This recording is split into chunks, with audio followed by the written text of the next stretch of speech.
এই তুই এখান থেকে যা, তোর ইফতার করা লাগবে না। ভাই আমি তো রোজা আছি। আবার মিথ্যা কথা বলছিস, এক চর মেরে তোর কান মুখ লাল করে দিবা না। ভাই আমি সত্যি রোজা আছি। তুই কেমন রোজা আছিস তা আমার বোঝা হয়ে গিয়েছে। ওঠ এখান থেকে, ওঠ, মসজিদ থেকে বের হ আর বাড়িতে ইফতারি কর। যা যা হট। এই বেরু দাদা সব কয়টা বের হ, যা যা হাট, বেরো বেরো। কিরে তুই কি করতে বসে রয়েছিস? তুই তো দুপুরে ভাত খাইছিস, যা মসজিদ থেকে বের হ, তোর ইফতারি করতে হবে না। আপনি দেখেছেন আমি দুপুরে ভাত খাইছি? আমার দেখা লাগে না, আমি চেহারা থেকেই বুঝি। যা বের হ, তোর ইফতারি করতে হবে না, যা বেরো। আমি যাবো না মসজিদ থেকে। বিয়াদব, চর মেরে তোর দাঁত মুখ ভেঙে দিবা না একদম। আপনি ইত্যাদি দেশের থেকে যা খুশি তাই করবেন নাকি? মসজিদ কি আপনার বাপের? বিয়াদব কোথাকার, তুই আমার মুখে মুখে তর্ক করিস, যা বের হ। আপনি আমার মসজিদ থেকে বের করে দিয়ে আর কিটা? আর একটা কথা বলি, এই রোজার দিনই তোর মসজিদের ভিতর নিয়ে যা মারবানে। যা বেরো বেরো, আর কোনোদিন আসবি না আমার ইফতারি খেতে এসে আমার মুখে মুখে কথা বলিস না, বেরো। ওখানে কি হচ্ছে? তুই যা, তার বাড়ি ডেকে নিয়ে আয় দেখি তো। এই ভাই, এই আপনি ছেলেপেলে মসজিদ থেকে বের করে দিচ্ছেন কে? তাকে আপনার কাছে কৈফিয়ত দিতে হবে নাকি? অবশ্যই কৈফিয়ত দিতে হবে। আপনি এভাবে বাচ্চাদের মসজিদ থেকে বের করে দিতে পারেন না। একটুও বেশি বসবেন না, মুয়াজ্জিন মুয়াজ্জিনের মতো থাকবেন, তা না হলে কিন্তু আপনারও চাকরি থাকবে না। আমি এই চাকরি চলে যাওয়ার ভয় পাইনি। আর আপনি প্রতিনিয়ত মসজিদে এসে ঝামেলা করেন কি জন্য? আর একটা কথাও বলবেন না, বিয়াদব। রমজান মাসেও এদের ভিতরে কোনো পরিবর্তন এলো না। আব্বু আব্বু, কি হয়েছে মনি? আমার মসজিদ থেকে বের করে দিয়েছে। কার এত বড় সাহস মসজিদ থেকে তোরে বের করে দিয়েছে? ওই সুদখোর মিরাজ। মসজিদ কি ওর বাপের নাকি? চল গিয়ে দেখছি। চলো। ছেলে পেলে একদিনও রোজা থাকবে না, খালি ইফতারি করতে চলে আসবে। এত বড় সাহস ও আমার ছেলের মসজিদ থেকে বের করে দেয়। এরপরেতে বড় মানুষ হোক আর ছোট মানুষ হোক, বেরোজাদার একটাও ইফতারি করতে দেবো না। এই মিরাজ, তুই আমার ছেলেটাকে মসজিদ থেকে বের করে দিছিস কেন?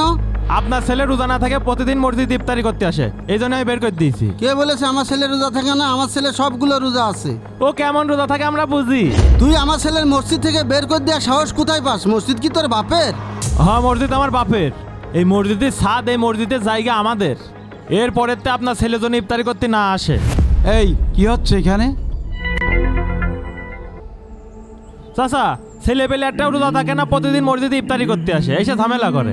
কে বলেছে ওরা রোজা থাকে না? আমি মক্তবে এসে পড়াইছি যখন, প্রতিটা ছেলের খোঁজ নিয়েছি, ওরা সবাই রোজা ছিল। হুজুর আপনি জানেন না? থামেন তো, আমি ভালো করেই জানি। আর আপনি এভাবে বাচ্চাদেরকে মসজিদ থেকে বের করে দিবেন না। হুজুর আপনি ভুল কথা বললেন। এরা প্রতিদিন এসে রোজাদারদের ইফতারি খায় আর মসজিদের মধ্যে চিল্লা ফাল্লা করে। আরে ভাই, এরা ছোট বাচ্চা, দুষ্টুমি ফাজলামি এটাই এদের সৌন্দর্য। আর এই ছোট বাচ্চাদের যত মসজিদে আসতে দেখি, আপনারাও তো এত খুঁজে পাওয়া যায় না। আর এরা রোজা না থেকে যদি মসজিদে আসে, তবুও মহল্লার জন্য উপকার। হুজুর আপনি কিন্তু এই পোলাপানদের জন্য আমার সাথে তর্ক করছেন, ভুলে যাবেন না আমি কে।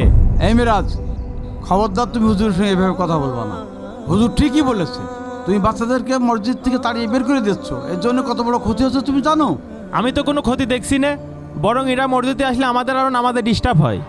রাখ তোর নামাজ। তুই সুদ খাস, আবার এত বড় বড় কথা কোত্থেকে আসে তোর?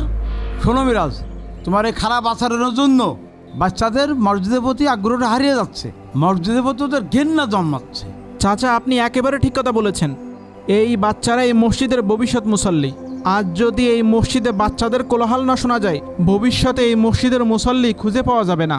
এই বাচ্চারা এই মসজিদের ভবিষ্যৎ মুসল্লি। আর শোনেন, আজ যদি বাচ্চাদের মসজিদে কোলাহল না শোনা যায়, তাহলে ভবিষ্যৎ প্রজন্মের মুসল্লির জন্য ভয় করুন। তুমি আর কখনোই মসজিদ থেকে বাচ্চাদের এভাবে বের করে দিবা না। আচ্ছা, যা হবার হয়েছে। আর আপনি এভাবে বাচ্চাদেরকে মসজিদ থেকে বের করে দিয়েন না। সবাই বসে সম্মিলিতভাবে ইফতারি করব। চলেন, মসজিদের মধ্যে চলেন।